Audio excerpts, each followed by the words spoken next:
What causes inflation? I want to look in this video at what causes inflation, because if we understand what causes it, then we can understand how long it might last and prepare as best we can.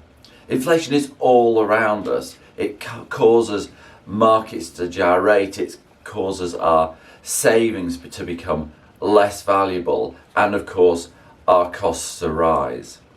So that's what I want to do in this video, to have a bit of a deep dive on what causes inflation. I do regular updates on tax and accounting issues, so if you'd like to be kept up to date, please subscribe to the channel, and if you like the video, please press the right button, because it helps me and the channel to get to more people.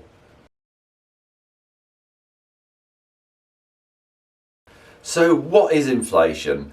Well, the economists, bless them, changed the definition of inflation. So inflation used to always be just an increase in the amount of money in the economy. And I think that's a better definition, although economists tend to say that it's an increase in the price level. I actually believe that's not correct. It's an increase in the amount of money, which has the which has the effect of increasing prices. Now, whatever causes inflation is definitely not Putin. Putin cannot cause inflation. He can cause the price of oil to increase. But you think about it, if all things being equal, if the price of oil increases and the amount of money is the same, then there'll be less demand for everything else, and there'll be a seesaw, but not really inflation. So I don't think it's Putin, and he's a very handy scapegoat. In fact, I don't believe it's foreigners at all. I think it's the inflation in our currency is internally generated. And I don't believe it's trades unions. I mean, if you say it's trades union, are you saying that people shouldn't get paid as much as they can for the work they do? I mean, it's like asking a politician not to be grasping and conniving. It's just going to happen. People should get the money they can for their labour. Of course they do. But it's no more ridiculous than to say that it's greedy businesses. Because, just a minute, greedy businesses, isn't that just profit maximisation? Isn't that the whole point of the system? So to accuse businesses of being greedy is just weird, I think. So it is my strong belief that the inflation is caused by an increase in the amount of money. Now if we're going to be picky about it, there are sort of two parts to this. There's the amount of money and how quickly it circulates amongst people. Because if I spend money with somebody else and then they just keep it, then there's less money around than if I give some money for some services to somebody and they immediately go and spend it, and they immediately go and spend it, and they immediately... That creates a bigger circle of money than just giving it somebody where they keep it. So the speed with which money goes around the system is definitely part of inflation, and that is psychological. That's in our hands, just how we decide to spend our money. And if we see prices rising, it is likely that we're going to increasingly spend money quickly, because we want to spend the money while we can still afford stuff before it goes up in price. But also it's about the amount of money, and money is created by the Bank of England and the Treasury, and also the way when banks lend. So when a bank lends, it effectively creates new money, but up to a level, because the core money is actually created by the Bank of England and the Treasury. So why has there suddenly been an outburst in inflation? Because if we go back to the big financial crisis in 2008, actually all governments in the Western world have been increasing amounts of money very quickly, ever since 2008, 2009, all the way through. They've been increasing the amount of money, and there hasn't been an increase in the general price level that's particularly striking. But now it's taking off. So why is that? Well, I would argue that back in the 2008, 2015, there has been a lot of inflation. It's just not been retail price inflation. So what has happened has the government has printed money and giving it to financial institutions. Financial institutions have gone and done things that financial institutions do, which is give themselves bonuses and buy shares, buy property, buy bonds. And if you notice, the properties, the bonds, the shares have all hugely increased in price. So there has been inflation. It's just been in the investment market and not in the sort of in the retail part of it. What's happened recently is, of course, they've printed money and given it to people through the furlough and through, to some extent, bounce back loans. So people have got that money rather than just financial institutions. Of course, and when people have got that money, they go out and spend it not on financial assets and on property and stuff. They spend it on real goods and services, and that's forced up the price of all those things.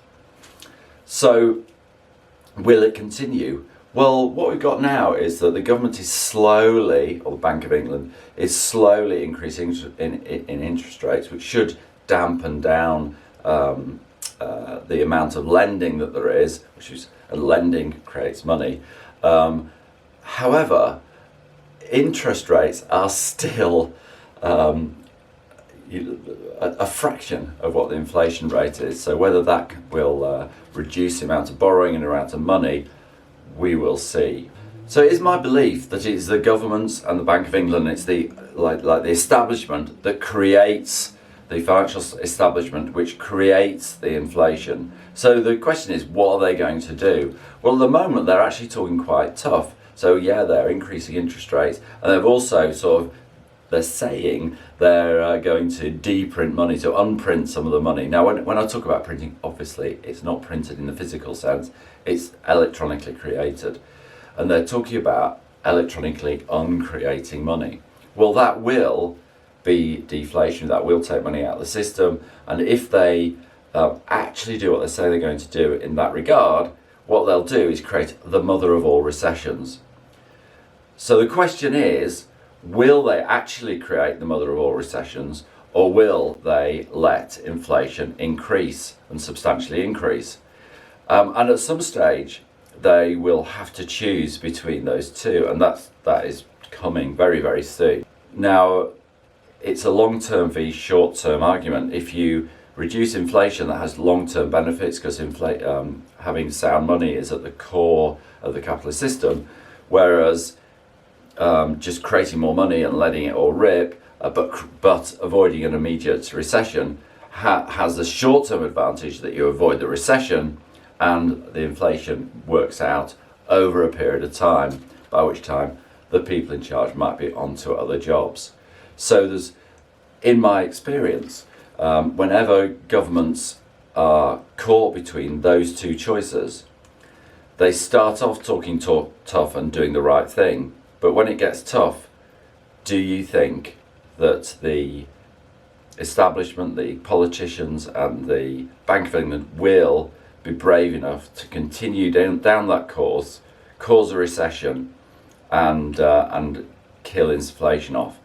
My personal opinion is I very much doubt it, but I want to protect myself against that. So I make sure I don't have too much debt. I make sure that my business is financially robust, because one of the effects of inflation is to make markets gyrate, and therefore I want to protect myself against the gyrations. I think that if it was really to get tough, I think they would crack and they'll print a whole load more money. But there might be a period of time when things do get tough. So to answer the question, do I think that inflation is a continuing problem? Because inflation is created by governments, and by governments taking easy decisions, and by governments I include the general financial establishment, I believe they will continue to take the easy course, which is to continue along an inflationary track. And therefore we need to be ready to expect that our savings in banks will be depleted, that we will continue to get cost increases, that we need to make sure our prices reflect the true costs, and that if we think that this is a one-off event because of Putin or because of the rail drivers or any other scapegoats, I think we're kidding ourselves. and we just need to be prepared for the long haul on this. So that's my little bit dippy on inflation. I hope it's useful to you. If you'd like to subscribe, please subscribe to the channel. If you'd like to see more videos, and if you press the like button, I'll be very grateful. Thank you.